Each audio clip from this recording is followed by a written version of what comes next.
What's up? It's your boy, the network. And today's topic is configure and verify redistribution between any routing protocols or routing sources. This is the second video of a two-part series. The section 3.10 of the CCNP route exam, or 3.10, exam code 300-101 version 2.0. Let's take a look at the exam blueprint, see where we came from and where we are headed. All right, so this is the exam blueprint. Implementing Cisco IP routing, exam code 300-101. This is also known as the CCNP route exam. That's just the official name for it. We did the first part of this two-part series of this section right here, configure and verify redistribution. This is going to be the second part. Last video we did EIGRP into RIP and vice versa. Today we're going to be working with OSPF and I believe EIGRP and vice versa. We are not going to get too much into BGP because Cisco does not recommend redistributing into BGP. However, I believe it's more of a CCIE topic as well. We may brush up on it just a little bit.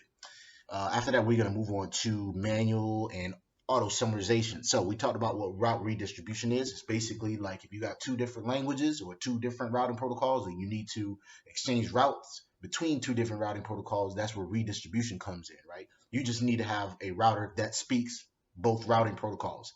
And we did that in the last video. In this video, we're just basically using different languages. So we still doing kind of translating. Remember, this is not called translation. This is called redistribution. We're just going to be redistributing different router protocols. The syntax is kind of the same. There's just a couple of different options when it comes to OSPF. All right, so this is the basic redistribution syntax. Same thing as last video. It looks like I forgot to remove this double statement right here. Anyways, the base of the command is you go into router config mode. So for example, router OSPF, process number 2 or 10, whatever. Once you're in there, you type in redistribute, the source of where you are trying to redistribute from, or whatever language routing protocol you're distributing from. Then there's other options, which we'll cover in the next slide. These are the other options for OSPF. Again, the source can be BGP connected, just like the other routing protocols. You could also redistribute static routes, which we've done in the static routing video or default route video, ISIS, EIGRP, etc. The metrics is a little different. You also need to specify the metrics, or else you won't be able to redistribute the routes. I'll show you when we launch up GNS3. We'll try to just use redistribute command and see if they show up, which I don't believe they will. So I think you need to specify the metric. Remember what the default seed metric was, right? If you don't know what that is, go to part 1 of this series, because you need to know where you came from to know where you're headed. So it's just like you can't know more complex topics unless you know the foundation of fundamentals. Got to crawl before you walk. The metric type can be set to 1 or 2. And that defines whether the route is E1 or E2. Now, we'll talk about that in the next slide, what an E1 route is and what an E2 route is. Remember, when you do show IP route, you got a legend with a bunch of codes, right?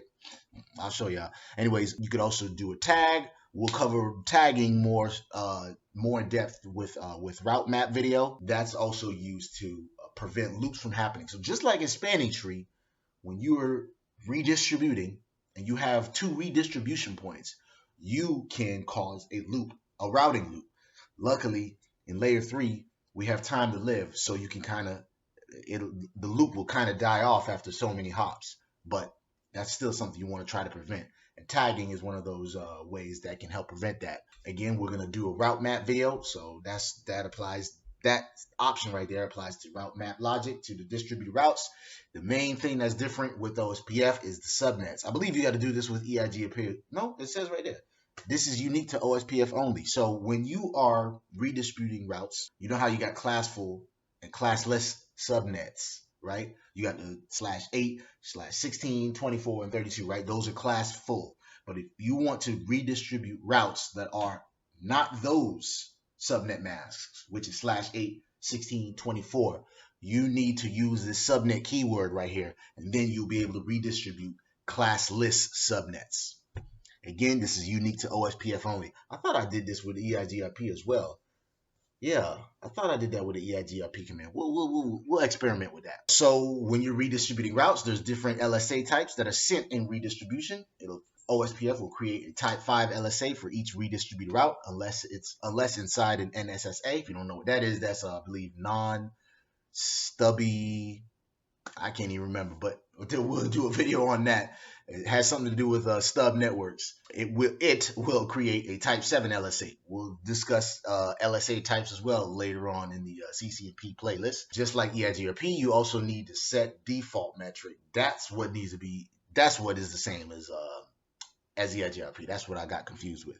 So the default metric you need to set using default metric and cost command. So the E1 route, that's the two main things that we're going to be redistributing and experimenting with. E1 routes are routes that have metrics that increase as they traverse the network, right? So if you got a redistribution, if you're redistributing a route, right, and it gets redistributed one hop away, I don't believe the metric will increase. However, if it goes 2 hops, 3 hops away, the metric will increase. So if your metric is like 50, 1 hop away, it'll increase maybe 51, 52, etc. Type 2 are metrics that do not increase. That's basically what we need to know. 1, increase. 2, do not increase. That's the main thing we really need to remember. By default, they set the metric to 20 for OSPF. We talked about that in the last video, actually, the default seed metrics. I believe I got that in the next slide. No, I don't. Let's see. I believe it's the next slide after this. Redistribution into BGP. Cisco recommends not redistributing to or from BGP. However, you can do that. Those are the options. These are pretty much the same options as OSPF and EIGRP. Metric, match, and route map.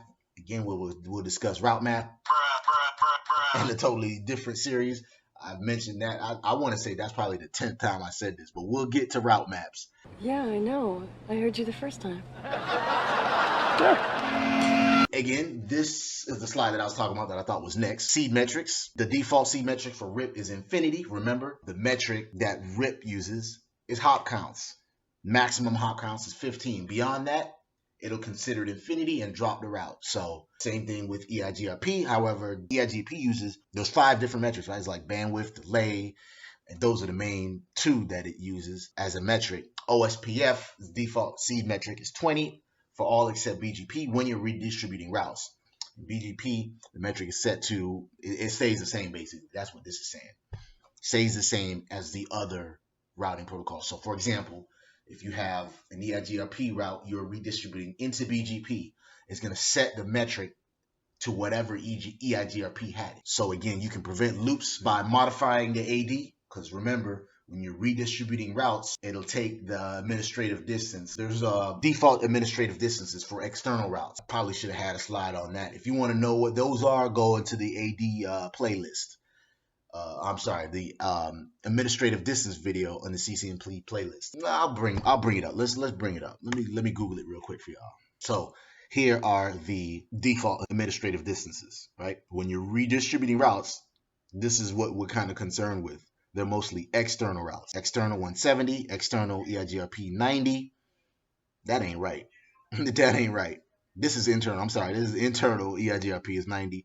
But those are the default administrative distances. You can modify the AD. We'll do that in GNS3. You can assign AD values using the distance command. We'll play with that in GNS3 as well. You can prevent loops with route tags. Again, we are going to do a whole series or a whole video on route tags. That is objective 3.158. Let's go ahead and spin up GNS3 and play with redistribution again.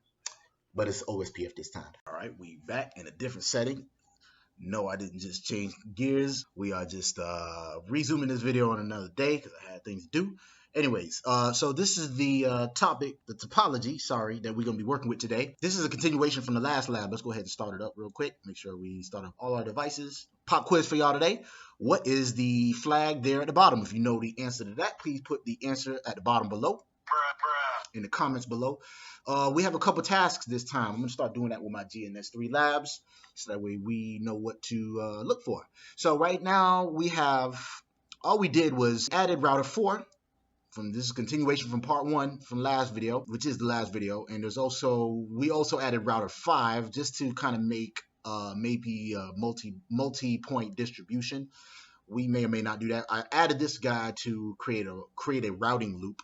I haven't really experimented with that yet though. So we are just going to redistribute the EIGRP into OSPF and vice versa. Let's go ahead and Let's see right here. The first task says have router 4 learn routes to the loopbacks on router 2.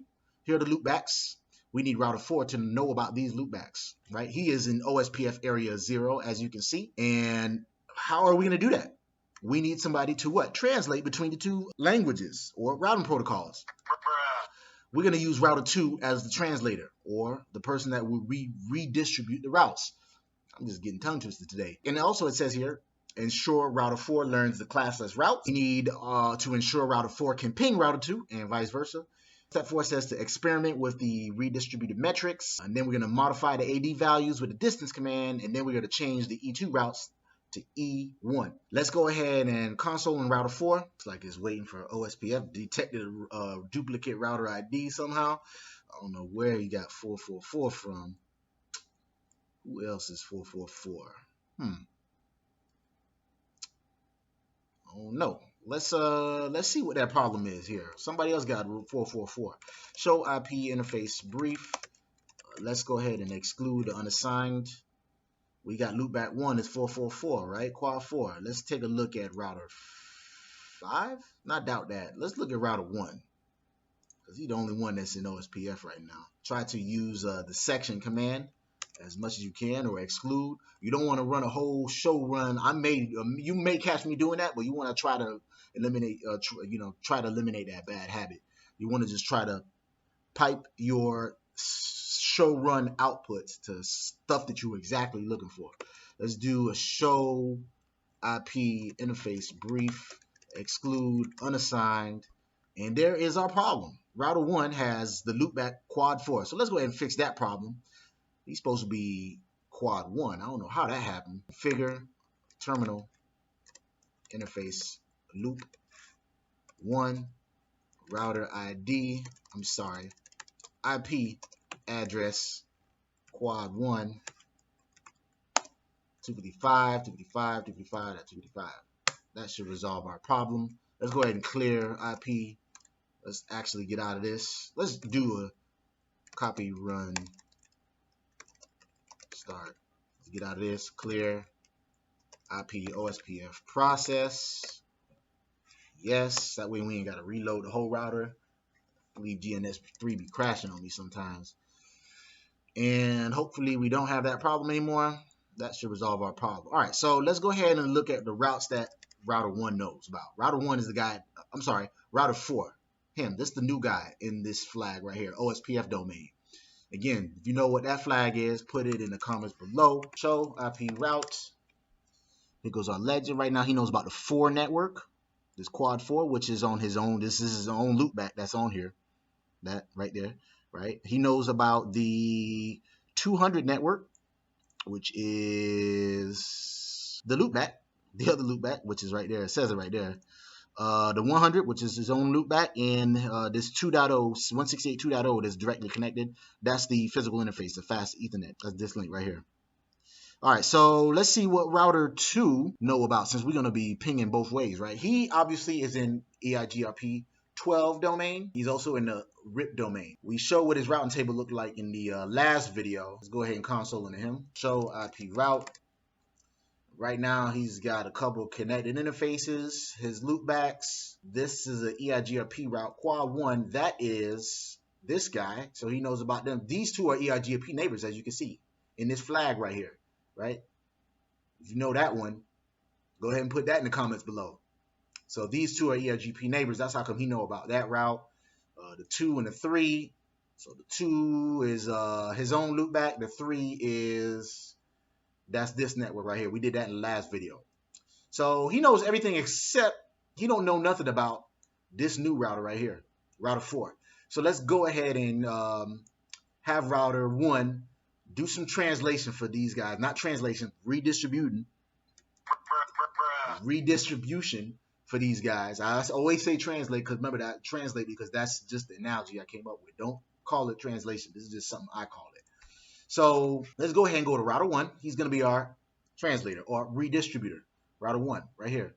Let's do show IP protocols just to verify he's got. Remember, one of the main requirements is to make sure you've got a working EIGRP or working routing protocol configuration. In this case, we are running EIGRP 12. right, is routing for these networks right here, and OSPF 10. Let's go ahead and start with EIGRP 12 and distribute OSPF into it. So we're going to go into EIGRP 12, configure terminal, router, EIGRP 12. It's always the opposite. Watch what happens if you try to do the same, like basically translating the same language or redistributing the same routing protocol. Router, well, let's say redistribute is the key word, right? We're going to say, let's say we're redistributing EIGRP into EIGRP. Watch what happens. It's going to ask you for the AS number, EIGRP 12, redistribution of EIGRP via EIGRP is not allowed. So that's not what you want to do. You're translating two different languages. That's like trying to say, I want to translate French into French or Japanese into Japanese. You don't do that, right? That don't make sense. So remember, it's always the opposite.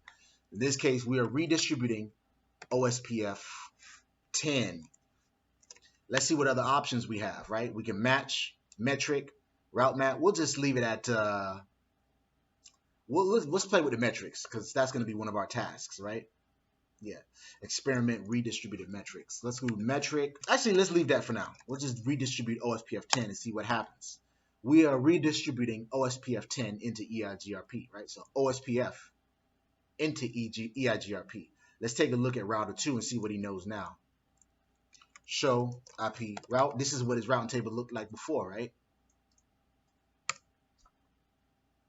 Now we learned about, actually it looks the same. So we needed to do, it's the other way around. We're trying to find out about the 4 network and all these other guys right here. 100.1, that's not in here, right? The 200.1, these loopbacks are not showing up. So let's go into router 4 and see if his routing table are showing up.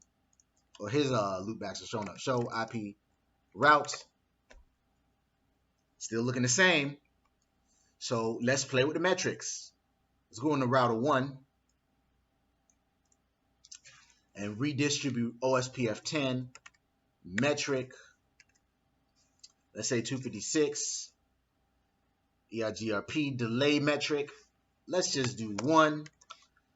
We are going to do the reliability metric. 100% is reliable with 0 to 255, as you can see. So let's just do 255 to make it super reliable. The bandwidth, let's leave that at 1%. EIGRP MTU, let's make that 1500 and leave that as is. Actually, let's see what other options we have. We can do match or route map. Let's just leave it as is. So we're leaving that like that. Let's go ahead and go into router 2 and see what he knows now, right? That's this guy right here. We're going to go into router 2. So IP route, see if he learned anything new. And yes, he did. He learned these external routes right here. What are those? 200.1. So that's why it didn't show up last time. Not because we were looking to the wrong router. It was because we needed to define the seed metric. So we learned this external route, 200.1. Right, that's over here. That's that loopback.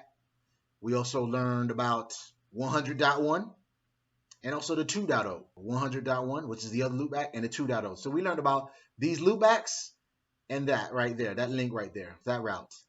We also learned about, did we learn about the 4 network? We did not. We don't know about the 4 network. So maybe because he is not advertising for router 4. So we may need to add that network statement into router 4. So that way he knows about that network. Can he ping any of those? Let's see if we can ping this loopback from router. So what we're going to do is from router 2, ping that loopback on router 4. Ping that. Nope. Know why? We don't have a route back. So let's go ahead and it's not going to show up. You're not going to get a reply. Let's go to router 1 and do the opposite. So now we need to do redistributing from OSPF into EIGRP, or I believe it's the other way around. EIGRP into OSPF. So EIGRP routes into OSPF. So let's go ahead and go into the other way. I'm sorry.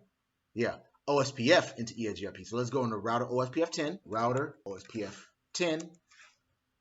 Redistribute EIGRP. Put the AS number, which is 12, right? Let's see what we can play with. We definitely need to do some subnets. Consider subnets, or this is basically so that we can redistribute class list subnets. That's what the subnet keyword is for, remember? So let's go ahead and do that. In other words, we can redistribute not just /8/16/24, but the other subnets in between, variable subnets. So subnet, what else can we do? We can play with the metrics. We'll just leave that as is for now. Let's go into router 4 and see if those showed up. Show IP route. And now he's got these new, this is how his routing table looked like before. And this is how it looks like now. He's got so many new routes, so much new information that he learned.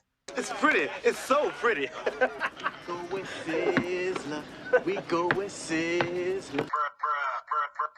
Let's see if router 2 can ping that other that loopback, one of these loopbacks right here. Let's go back into router 2. And as you can see, we got a reply. Let's see if we can ping that that other loopback. This 4.4. Ping 4.4.4.4. And we are not going to get a reply because you know why? He is not advertising for it. That's why it's not showing up in our routing. It's not showing up in our routing table. Let's look at our routing table again. See? No 4 networks. No 4 networks in this routing table. See? So let's go ahead and go back into that router and advertise that route. Let's take a look at his EIGRP statements. Let's do show run and take a look at the EIGRP statements. Section EIGRP.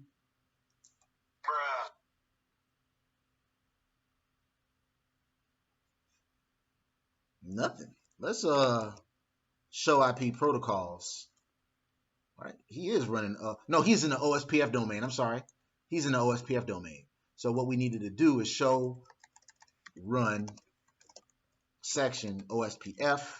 Make sure that the 4 network is being advertised there. It is not. Let's go ahead and go into that configuration mode and do that. Configure terminal router OSPF 10 network quad 4 255.255.255.255. And let's go back. Oh no, I'm sorry. What else do we need here? Area 0. Let's go back into router. Let's see. Let's make sure we are advertised network. Do show IP protocols. You can see now he's advertising for that network. So router 2 should be able to ping that guy now. Let's go back to router 2. Let's see if we can ping quad 4. And there you go. We got a reply. Let's look at these other tasks. So we had router 4 learn the routes to the loopbacks on router 2 and vice versa. We learned about the classless routes by doing the subnet mask, the subnet keyword. We ensured router 4 can ping router 2 and vice versa. We experimented with the redistributed metrics by, we added that. We had to do that. So it wasn't really experiment. It was a requirement. We can modify the AD values with the distance command. Let's go ahead and do that. Router 4, if you can see, show IP routes. The distance, as you can see, is 156. Remember, we did that with the bandwidth. Remember, we changed that. Let's go ahead and modify the metrics. Let's go into configuration terminal. Actually, we got to go to router 1 to do that. Router 1, let's modify the metrics on this guy. Subnets, right? Metric. Let's change the see, as you can see, we changed the default metric, right? Let's change it to 77. And take a look at that routing table on router 4 again. This guy right here at the bottom, right? Do show IP route. And we modified the metric, 77. We could also modify the AD if we want to. The reason why we want to do that is to prevent loops from happening. If you have multiple redistribution points, we do have some right now. I did not really experiment on trying to create a loop. So we'll just explain it. Basically, you could modify the administrative distance with the distance keyword. So you can assign values right here for each protocol. The distance command also has the ability to reference an ACL if you wish to set per a route AD. So let's go ahead and do that real quick. Let's do that with router 4. And let's take a look at his routes again. Do show IP route. As you can see, all the ADs are administrative distance are left at default. He's in the OSPF domain, so he's saying he thinks these routes are all OSPF, but he knows that they're external, but they're listed as OSPF routes, right? And either way, they're set to the default 110. Let's say we wanted to modify those. The problem I had with this was I was modifying on a router that does the redistribution. You want to change the distance on the local router itself. So let's say, for example, we want to change. We want to change this administrative distance right here, that quad 2 route, right?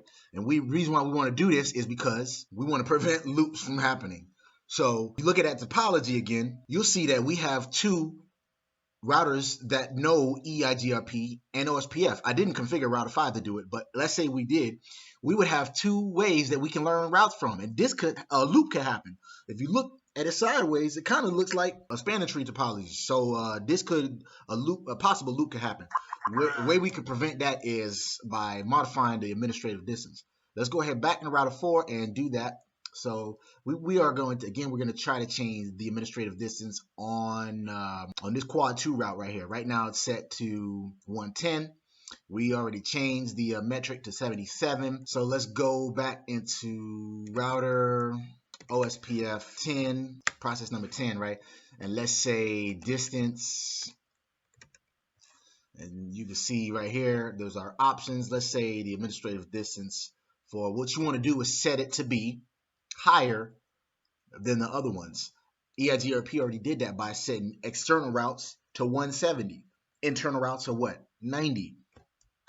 So let's go ahead and modify 110 would be the default. So let's say any external routes you learn, let's use those as backups. The distance, let's say higher than 110 is what we need. Let's say 150. Right, here's our options. Let's say we want to do that for the 2 route, right? Quad 2, so 2.2.2.2. That's it. And then the subnet mask is /32. What are other options we have? We could add it to apply it to an access control list. We'll just leave it as is. Let's take a look at our IP routing table again. And as you can see, we modified the administrative distance to 150. We did it to these other routes as well. So external routes is what we're doing it to. 150, 150, etc. Right? Last task, we want to change E2 routes to E1. You remember what the differences are, don't you? Pause it and think about it. We back the difference between E1 and E2 routes. E1 routes increase as they traverse across the network. E2 routes do not increase. This is another method to avoid a routing loop. Let's go ahead and change that. We do that by going to the distribution router, the router that's going to be doing the distribution or translation. Router 1 in this case. We want to change the E2 routes. So we got these E2 routes. Let's change them to E1. So let's go into OSPF mode, right? Router OSPF 10, and then redistribute EIGRP 12. Metric type is what we got to change it with. Metric type. So metric, we need to do the subnets though, so let's keep that. Metric type dash type, and then here's where you can change it. Set the E1 or E2 metrics. In this case, we have E2 metrics. Let's go ahead and change the E1 metrics. Metric type 1. We'll leave that as is. Take a look at the routing table for router 4 again. Do show IP routes. As you can see, we changed the E2 routes to E1. Alright, if you like this video, please comment, like, subscribe. Please share this video on your social media networks. Trying to, grow my channel. I'm trying to expand, my teaching style I know it's kind of quirky, it's kind of weird, it's just different, and this is the type of teaching style that I've been looking for. So if you like my teaching style, if you like my channel, please, again, comment, like, subscribe. If you know the answer to the pop quiz for the day, put it in the comments below. Please subscribe to the network.